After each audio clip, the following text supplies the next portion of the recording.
اس کو رتی بھی کہتے ہیں ہمارے دوست. تو اس کے لیے اس کا چونکہ میں پہلے بھی کئی دفعہ آپ کو کہہ چکا ہوں کہ وہ اس کے اگینسٹ جو ہمارا انسدادی اقدام ہے فنگس کا استعمال ہے وہ پروٹیکٹیو ہے. پروٹیکٹیو مین کہ جیسے میں مثال دیتا ہوں کہ حفاظتی ٹیکہ جات ہوتے ہیں ڈیزیز سے پہلے ہم بیماری سے پہلے ہی ہم جو کرتے ہیں اس کا استعمال لازمی ہے. اور وہ آپ کا سٹا اور میں آپ کو ایک مطلب ہے کہ بھی سادہ لفظوں میں بتاتا ہوں کہ جب سٹا آپ کا اس کا تیسرا حصہ نکل آئے جو اس کی کورنگ ہوتی ہے اس میں 3 حصے نکل آئے اس ٹائم پہ آپ نے لازمی جو فنجی سائڈ کا استعمال ہے 1 سپرے کر دینا ہے. کیونکہ اس ٹائم پہ جو 1 ایکڑ کی جو کاسٹ ہے وہ اس لاس سے کہیں کم ہے جو رسٹ ڈے بائی ڈے جو ہے ہمارے اس پہ کرتی ہے. اور یہ بھی آپ کو میں ان ایڈیشن بتا دوں کہ جو ہماری فنگس کا جو نقصان ہے وہ سب سے زیادہ آپ کی جب ملکنگ سٹیج شروع ہوتی ہے اس پہ ہے.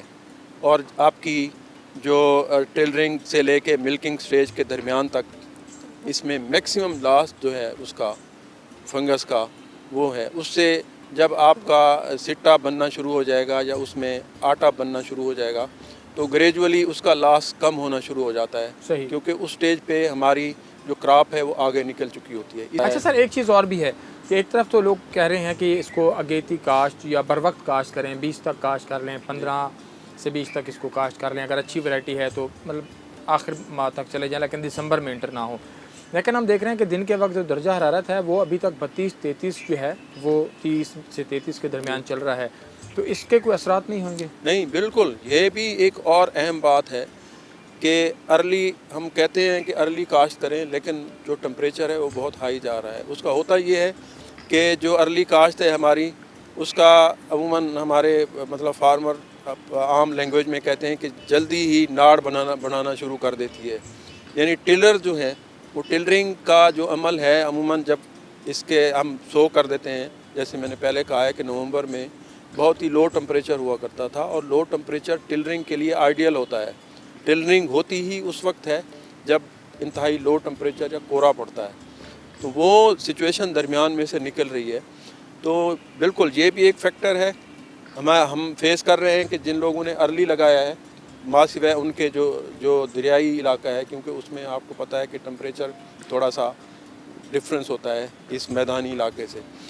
اس صورت میں یقیناً آپ کو کچھ نہ کچھ اقدامات کرنے ہوں گے. جو میری سجیشن ہے یا میرے ایکسپیرینس میں ہے وہ یہ ہے کہ آپ نے اس پروسیجر کو فالو نہیں کرنا کہ بھی آپ نے آج لگایا تو 20-22 دن اس کو اریگیشن دینی ہے. تو آپ نے وہ جو اریگیشن ہے اس کا تھوڑا سا کم کر دینا ہے. جو ڈیوریشن ہے اس کو آپ بے شک ہر دوسرے ہفتے اگر آپ دیکھ رہے ہیں کہ کنٹینیوسلی ٹمپریچر رائز کر رہا ہے جیسے آج کل کی سچویشن ہے تو آپ نے اریگیشن کو کوئی ڈیوریشن کو کم کر دینا ہے اور نائٹروجن کو سپلٹ کر دینا ہے. سے کہ آپ نے 1.5 بوری استعمال کرنی ہے تو اس کو آپ نے جیسے میں نے پہلے بھی بتایا کہ نائٹروجن کا استعمال اس کی جو لانگیٹیوٹی ہے فصل کی اس کی جو مطلب اگر 140 دن میں اس نے مکمل ہونا ہے تو وہ 150 یا 160 دنوں میں چلی جاتی ہے اگر نائٹروجن کا زیادہ استعمال ہو. تو یہاں ہم نے اس کو تھوڑا سا ڈیوریشن زیادہ دینی ہے اور نائٹروجن کو آپ سپلٹ کر دیں اس کو ہاف آپ دوسرے ہفتے میں کر لیں پھر نیکسٹ جو 2 ہفتے ہیں اس میں آپ پانی لگا دیں اگر اسی طرح سچویشن رہتی ہے.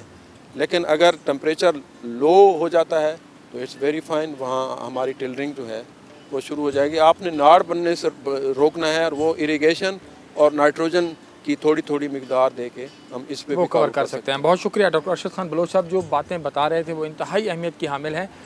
آپ نے اگر اچھی ورائٹیز ہیں تو بھی آپ جو ہے وہ نومبر سے آگے بالکل نہ جائیں. نومبر کے اندر اپنی کاشت مکمل کر لیں. اگر آپ کے پاس اپرووڈ ورائٹی جو انہوں نے نام لیا فخر بکر ہے غازی 19 ہے اکبر ہے اس طرح کی جو ایک دو ورائٹیز ہیں تو وہ اگر آپ کے پاس ہیں تو ٹھیک ہے آپ نومبر میں کر سکتے ہیں. اگر نہیں ہے تو پھر آپ کوشش کریں 15 سے 20 کے درمیان اپنی کاشت مکمل کریں اور جو چیزیں انہوں نے بتائی ہیں اس کے اوپر عمل کریں تاکہ چیزیں جو ہیں وہ آپ کی پیداوار جو ہے وہ خاص طور پر بہتر ہو سکے. پروگرام کا وقت اپنے اختتام کو پہنچا.